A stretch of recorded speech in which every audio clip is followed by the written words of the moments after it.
പള്ളിരുത്തി സ്കൂളിലെ വിഷയം അസഹിഷ്ണുതയുടെ വലിയ ഉദാഹരണമാണെന്നും സ്കൂൾ മാനേജ്മെന്റിന് പിറകിൽ ചില ദുശക്തികളാണെന്നും മുസ്ലിം ലീഗ് ദേശീയ ജനറൽ സെക്രട്ടറി പി.കെ. കുഞ്ഞാലിക്കുട്ടി കരുതിക്കൂട്ടി വർഗീയ ധ്രുവീകരണം ഉണ്ടാക്കാനുള്ള ശ്രമമാണ് നടന്നത്. വിഷയം മുസ്ലിം ലീഗ് ആദ്യഘട്ടം മുതൽക്കു തന്നെ വിലയിരുത്തുന്നുണ്ടെന്നും പ്രശ്നം സങ്കീർണമാകാതിരിക്കാനാണ് സംയമനം പാലിച്ചതെന്നും അദ്ദേഹം പറഞ്ഞു.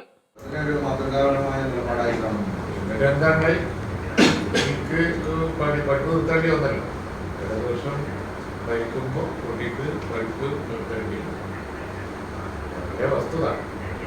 അപ്പൊ അതുകൊണ്ട് നമ്മൾ പ്രസ്താവന മാതൃകാവനാണ് എന്ന് പറഞ്ഞിട്ട് കാര്യമില്ല. പക്ഷെ കോൺഗ്രസിന്റെ സമീപനം എന്താണ്? കോൺഗ്രസിന് വ്യക്തമായൊരു നിലപാടുണ്ടായിരുന്നു. പ്രശ്നം പരിഹരിക്കാൻ കോൺഗ്രസ് അവിടെ പോയി പ്രശ്നം പരിഹരിക്കാൻ നോക്കി, പരിഹരിച്ചില്ല. അതാണ് ഉണ്ടായത്. അതിന് പ്രശ്നം പരിഹരിക്കാൻ നോക്കിയത് കുറ്റായി കാണാൻ കഴിയില്ല. ആത്യന്തികമായി അവിടെ വർഗീയ പിന്നെ സാഹചര്യം കരുതി കൂടി ഉണ്ടാക്കാൻ നോക്കുന്നവരാണ് സംയമനം കോൺഗ്രസിന് അവിടെ ഉണ്ടായിരുന്നു. പ്രധാനപ്പെട്ട രാഷ്ട്രീയ പാർട്ടികളെ മാറ്റി ചില ശക്തികൾ അവരാണ് സ്കൂൾ മാനേജ്മെന്റിന്റെ പിറകിലുള്ളത്. അതുപോലെ തന്നെ ഇതിനെതിരെ പ്രവർത്തിക്കുന്ന രംഗമാസാക്കാൻ നോക്കുന്നവർ എന്നുള്ള ആരോപണമുണ്ട്. അതുകൊണ്ടാണ് ലീഗിനെ പോലെയുള്ള പാർട്ടികളൊക്കെ സംയമനം പാലിച്ച് നിരീക്ഷിച്ചത്. പക്ഷെ ആത്യന്തികമായി നോക്കിയ കുട്ടികളെ പഠിപ്പുറത്തേണ്ടി വന്നു കേരളത്തിൽ. അതിന് ഉത്തരവാദിത്വം ഗവൺമെന്റിന് ഉണ്ടായിരുന്നു. വിദ്യാഭ്യാസ മന്ത്രി വ്യക്തിപരമായി എടുത്ത സമീപനം ഞാൻ മനസ്സിലായി. പക്ഷെ അവർക്ക് റിസൾട്ട് ഉണ്ടായില്ല. അത് മാത്രം വിവരിച്ച് അടി കൊടുക്കാനാണെങ്കിൽ ആ സംഘടനയുടെ പേരെടുത്ത് പറഞ്ഞല്ലോ. ആ സംഘടനയുടെ പേരെടുത്ത് ആരാണ് ഇതിന് പിന്നിൽ ഈ രീതിയിൽ പ്രവർത്തിച്ചെന്ന് പറയും. പ്രവർത്തിച്ച സംഘടനകളുടെ പേരെടുത്ത് അതുകൊണ്ടാണ് എത്ര ശക്തികളെന്ന് പറയുന്നതാണ് കൂടുതൽ നല്ലത്.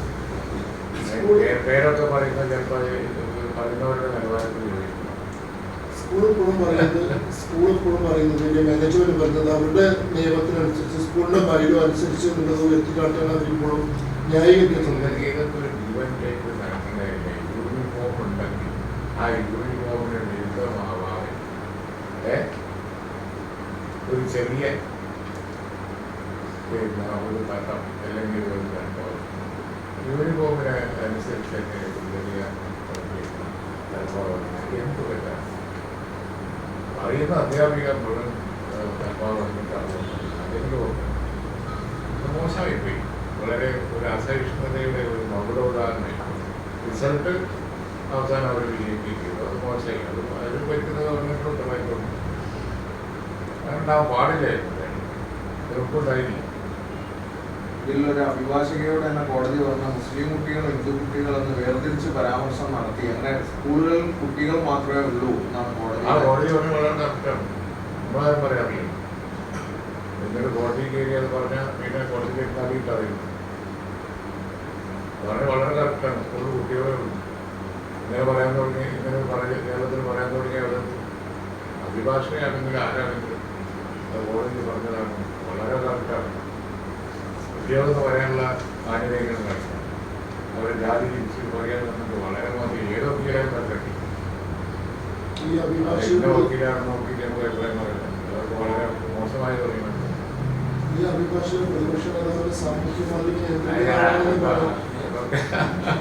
അതൊക്കെ വേറെ കാര്യം. അതിനെ പറ്റിയാണ്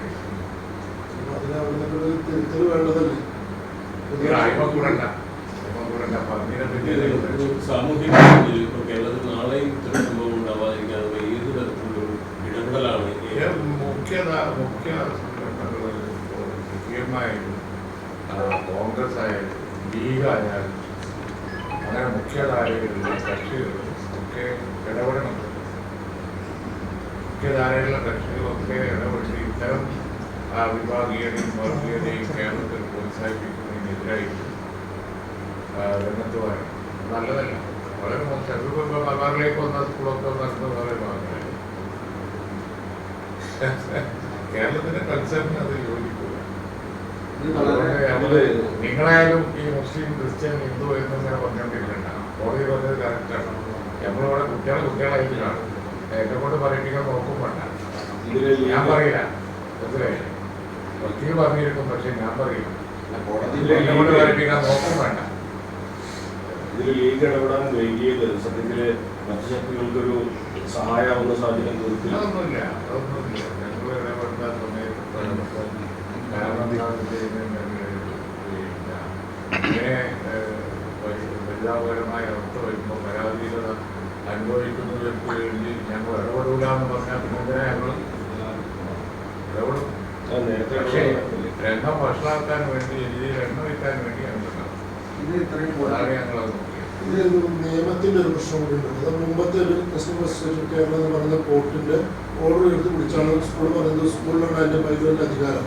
അത് ഞാൻ പറഞ്ഞല്ലോ ഇതൊക്കെ കേരളത്തിൽ ഒരു തീരുമാനം കഴിഞ്ഞാൽ നിയമം ഇനിയിപ്പോൾ വേറൊരു ചോദ്യം ഭരണഘടനയാണോ വലുത് ബൈലോണോ വലുത്? അതൊക്കെ പിന്നെ നമ്മൾ ഡിബേറ്റ് ചെയ്യേണ്ട പോയിന്റ്. അതൊക്കെ ഒരു ജിവൻ ടൈപ്പിൽ പോകുമ്പോൾ ഒരു സഹിഷ്ണുതയുടെ ഉദാഹരണം. കോടതി വിധിക്കെതിരെ പിന്നീട് ഒരു സർക്കാരിന്റെ ഭാഗത്ത് നിന്ന് അല്ലെങ്കിൽ മറ്റൊരു കക്ഷിയുടെ ഭാഗത്ത് നിന്ന് ഒരു അപ്പീൽ പോകുന്ന സാധ്യത ഉണ്ടായതായിട്ട് ഒരു കാണുന്നില്ല. ചില അത്തരം സമീപനം വരുന്നില്ല. അങ്ങനെ തങ്ങളുടെ ഉത്തരവുണ്ടായെങ്കിൽ തന്നെ അതിലൊരു അപ്പീൽ പോകാനോ അല്ലെങ്കിൽ അത് നിയമത്തിനാണ് നോക്കട്ടെ. കേരളത്തിൽ ഇതൊരു പ്രോബ്ലം ആയിട്ടേ ഇല്ല. കേരളത്തിൻ്റെ സാമൂഹിക അന്തരീക്ഷത്തിൽ ഇവിടെ ഏത് മാനേജ്മെൻറ്റാണ് എല്ലാ ജനവിഭാഗവും അവിടുത്തെ അന്തരീക്ഷത്തിൽ ജീവൻ ഒതുക്കൊള്ളിക്കുകയും ചെയ്യുന്ന ഒരു സാഹചര്യം ഇവിടെ എല്ലാവരും മതേതര കാഴ്ചപ്പാടും സ്റ്റേറ്റാണ്. അവിടെ വിഭാഗീയ വർഗീയത പ്രോത്സാഹിപ്പിക്കുന്നതിന് ഞാൻ പറഞ്ഞില്ല. ഇത് ഇത്രയും പൊളിറ്റിക്കലി സെൻസിറ്റീവ് ആയ വിഷയമാണ്. അപ്പോൾ കോൺഗ്രസ് ഇത് കൈകാര്യം ചെയ്ത നിങ്ങൾ ഇങ്ങനെ കൂടി ഇന്ത്യയിൽ കൂടുതൽ അതല്ല ഇവിടുത്തെ പ്രശ്നം. കോൺഗ്രസിനെ ഗവൺമെന്റ് ചില രീതി പ്രശ്നം കൂടി കിട്ടുന്നവരുടെ ആവശ്യം അതാണ്. അതിനുവേണ്ടിയാണ് ഇത് ഉണ്ടാക്കുന്നത്. കോൺഗ്രസിന് കുറച്ച് അസൗകര്യമായ വിഷയമാണ് എന്ന് പറയുമ്പോൾ കോൺഗ്രസിനെ ഒറ്റപ്പെടുത്താൻ വേണ്ടി വർഗീയത കൂടി കിട്ടുന്നത്. അങ്ങനെ ചോദ്യങ്ങൾക്ക് കൂടുതൽ എന്തെങ്കിലും